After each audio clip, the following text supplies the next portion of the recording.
What's up, folks? Welcome back to the channel. Are you interested in getting equipment that you need for veterans readiness and employment? Maybe it's that new chair with lumbar support that massages you in 10 different places, or maybe it's that new computer that you can mine Bitcoin with. Either way, stay tuned and I'm going to show you exactly what your rights are and what you can and can't be approved for in veterans readiness and employment. Oh, what a stroke of luck. This is Groot. He's a sweet potato. Well, he's not a sweet potato yet, but he'll make them one day. All right, you crusty old veterans. Before we get started, if you're new to the channel, please like, comment, subscribe, hit that alert button. It helps the channel out and it helps other veterans find this video. So don't be a blue falcon, bud. But without further ado, I don't want to hold you up. Let's get into it. We're going to be looking at the M28 Charlie. If you're new to Veterans Readiness and Employment, the M28 Charlie is the Veterans Readiness and Employment Manual. Anything and everything you want to know about the program is going to be in here. Specifically, we're going to be going to Chapter 3. This is going to be Services, Supplies, and Equipment. You can search this on Google if you want to and pull it up pretty easily. Just search M28 Charlie, Chapter 3, Services, Supplies, and Equipment, and you'll find it pretty fast. But before we get going, I just need to set the stage a little bit here. There are two pathways for you to get approved for a supply item. There are required items and not required items. Required items are going to be a list of 3 criteria. And if you meet just one of those criteria, then you are entitled to receive that item from Veterans Readiness and Employment. But let's say you don't meet one of the 3 criteria of a required item, then you could still be found entitled under a not required item. There's 2 criteria, both of which that must be met under a required item. That's just to set the stage a little bit. Now let's get into the manual. We'll start from 3.1 here, providing supplies and equipment. So the purpose of providing required supplies and equipment is to enable a claimant to pursue rehabilitation and achieve the goals of his or her program.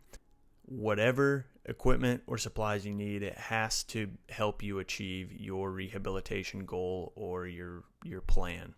So whatever plan or goal you made with your VRC, the supplies that you're requesting have to be something that's helping you pursue that goal. Otherwise, it's not going to work. That's something good to just keep in mind off the top. Next, we'll read from Alpha, Definition of Supplies and Equipment. I won't read this whole thing, but I think this beginning part is good to know. The term supplies is defined as books, tools, and other supplies and equipment which the VA determines are necessary for the claimant's rehabilitation program. Notice it's very broad there. It doesn't just say books, pens, paper. It says tools, other supplies, and equipment. It's very broad. So don't ever let the VRC try to convince you that the supplies and equipment is just for consumables, just for smaller things. That is not what the manual says. It's very broad. It says supplies and equipment, which can cover a lot of things. All right, boys, strap in. Let's get into the meat and potatoes here. Determining when supplies and equipment are needed. So the VA must provide a claimant with all supplies, including consumable goods, needed for a program of rehabilitation services. The case manager is solely responsible for determining the need of the goods in accordance with 38 CFR 21.210 through 21.222. 2 things to note here. Make sure you're not paying for your consumable goods. It says right there, including consumable goods. So make sure you're getting those. Don't go out to Staples and buy those yourself. Try to get those from Veterans Readiness and Employment. Get those from the program. The second thing, if you do want to go and look in the regulation, the actual law where it says this, it's going to be this 38 CFR 21.210 through 21.222. So that's maybe just a good thing to write down. Continuing, the VA will authorize only those goods which are required to be used by similarly circumstanced. I'm surprised I got that one the first try. Similarly similarly circumstanced individuals who do not have a disability in the same training or employment situation. If the course is requiring a certain set of tools or a certain set of equipment, maybe your course requires an iPad, then VR&E is required to supply this item to you. One thing that I always did at the beginning of every semester is I would go into the TCO or the syllabus and I would look at the technological requirements and the equipment requirements, and this would tell me anything and everything that I would need for the course, and that would be my justification of if it said anything on there and I didn't have it, whether it was a computer, an iPad, or maybe just a set of headphones or something, whatever it was, whatever it says in the syllabus or the TCO as far as equipment or technological requirements, then that would be my base for getting that supply or equipment approved. Even if it is something like a computer, but it lists the specs of a computer and you don't have that high of specs for your computer, well then you need to be supplied with a computer that has that amount of memory or that amount of RAM, whatever it may be. So make sure you're always checking the TCO and the syllabus for any required material and equipment.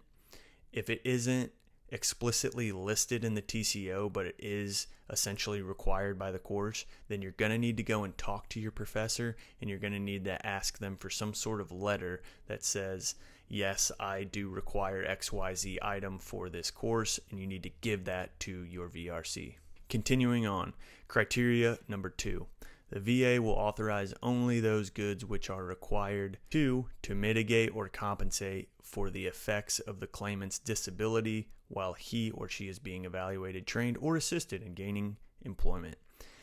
Right here is your pathway for all of your chairs, your standing desks, anything that's going to help you compensate for any sort of disability that you have that is going to make the training difficult. This is your pathway for that.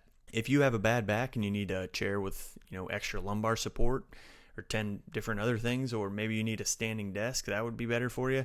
This is your pathway to approval for that. Whatever is going to help you compensate for the effects of your disability and help you get through whatever rehabilitation plan you have. On top of this, another thing that would really help you in obtaining this type of equipment is a doctor's note. If you can go talk to a doctor, tell him your situation, and if he could give you a note saying that he thinks a standing desk would help or a back with better support would help, then that is going to also be a huge step in helping you get approved for any items that meet criteria 2. And let's round it off with criteria 3. So the VA will authorize only those goods which are required to allow the claimant to function more independently and to lessen his or her dependency on others. So this is pretty self-explanatory. Anything that's going to lessen your dependency on others, but also is something that's going to help you achieve your rehabilitation plan, you are eligible to have that approved. Now, I know what you guys are thinking, but no, you cannot use it to get a car. I'm sorry. Yeah, it's a bummer. Sorry, bud. Good try, though. Good try. So that was the 3 criteria in a required item. And remember, all you have to do is meet one of those criteria, and you are entitled to have that item supplied to you. Now, let's move on to not required items. Now remember, I said here, the not required items has 2 criteria, but you have to meet both of the criteria. Let's read here from the manual. When the goods are not required, but still necessary for the claimant to successfully pursue his or her program under provision 38 CFR 21.156, pertaining to incidental goods and services, the case manager may authorize the item if both of the following conditions apply. The item is generally owned and used by all students pursuing the required course. And, remember the and there, Randy man, students who do not have the item would be placed at a distinct disadvantage in pursuing the course. So generally, what this means is the item doesn't even necessarily have to be required by the TCO, the syllabus, or the professor. As long as the majority, let's say, of the students in your class have a certain item, and you would be at a distinct disadvantage if you did not have that item, then you are entitled to have it supplied to you by Veterans Readiness and Employment. Let's say for example, let's say you're in a dental hygiene program and everybody in your class is getting loupes. And if you don't know what loupes are, they're basically a set of eyewear that dentists and dental hygienists wear that are essentially like mirrors that allow the dental hygienist or the dentist to maintain good posture while they're doing their work. They don't have to bend over and look in the patient's mouth, but it also magnifies what they're looking at so they can, better see inside of the patient's mouth. Well, if everybody in your class was getting these loupes, which are a few $1,000s, it's pretty obvious to see how this would definitely help those individuals out. Not only would it help them with their posture and better ergonomics, but it's also helping them see better and perform better evaluations. And a person who didn't have them would be placed at a distinct disadvantage by not having them. And in this case, since that person would meet both of those criteria, then they would be entitled to have Veterans Readiness and Employment supply this item for them. So this is the basis on how to get approved for different types of supply items when you're using Veterans Readiness and Employment. I encourage you to look through this chapter 3, services, supplies, and equipment, because there's still a lot of other good stuff in there. It also gets a little bit more descriptive and more detailed for particular types of programs, say independent living and flight programs, and how exactly supplies and equipment work within the confounds of those specific programs. There's also some other really good stuff like how to get your internet service paid for. So definitely some things worth checking out. Peace.